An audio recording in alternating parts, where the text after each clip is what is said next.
खैर, तो अब बैतुल्ला की इंपॉर्टेंस अपनी जगह है, बैतुल्ला की हाजिरी, बैतुल्ला के अंदर इबादत आका करीम अलैहिस्सलाम ने बयान फरमा दी कि अगर कोई बैतुल्ला के अंदर, बल्कि आप यहाँ से शुरू कीजिए ना, आप अपने घर में नमाज पढ़ते हैं तो कितना सवाब मिलता है एक नमाज का, है ना। लेकिन अगर आप मस्जिद जाके जमात से नमाज पढ़ रहे हैं तो कितने दर्जे, 27 दर्जे मिल रहा है या नहीं मिल रहा? मैं नहीं कह रहा, हदीस मुबारका है या नहीं है। इसी तरह से अगर आप बैतुल्ला में पढ़ रहे हैं या उसकी हुदूद में पढ़ रहे हैं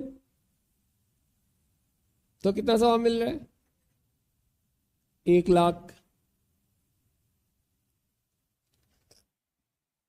अब प्यारे आका करीम अलैहिस्सलाम के मस्जिद नबवी में पढ़ रहे हैं तो कितना सवाब मिल रहा है? 50,000।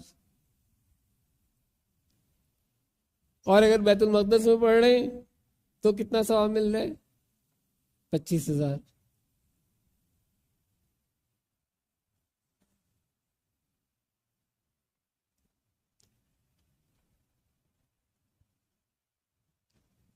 अब ये है रहमतुल आलमीन कि पता है कि नेकियां इतनी नहीं करेंगे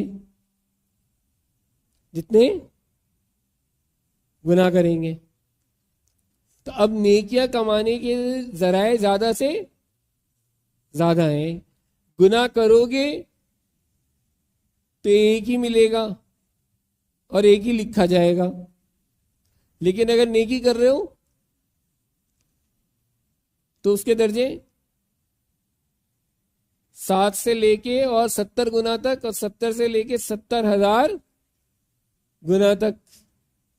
और नमाज के मामले में यहां पर आ गया कि अगर तुम बैतुल्ला में पढ़ रहे हो तो 1,00,000, वहां 50,000 और वहां 25,000 नमाजों के बराबर।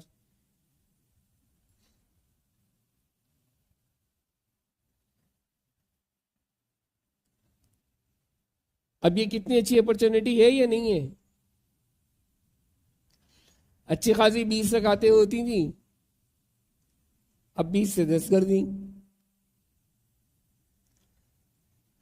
हमने कहा चलो कोई बात नहीं, 10 पढ़ेंगे, चलो 20 पढ़ते थे तो 20,00,000 का सवाब मिलता था। अब कोई बात नहीं, 10 पढ़ रहे तो 10,00,000 का सवाब तो मिल रहा है, मिल ही रहे, आ ही रहे ना, जा तो कुछ नहीं रहा।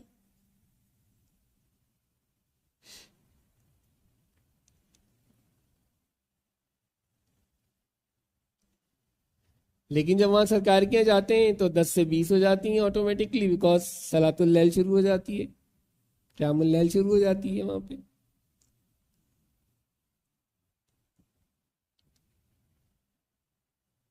तो वहां फिर 5,00,000 के बजाय जो है वो 10,00,000 हो जाती हैं।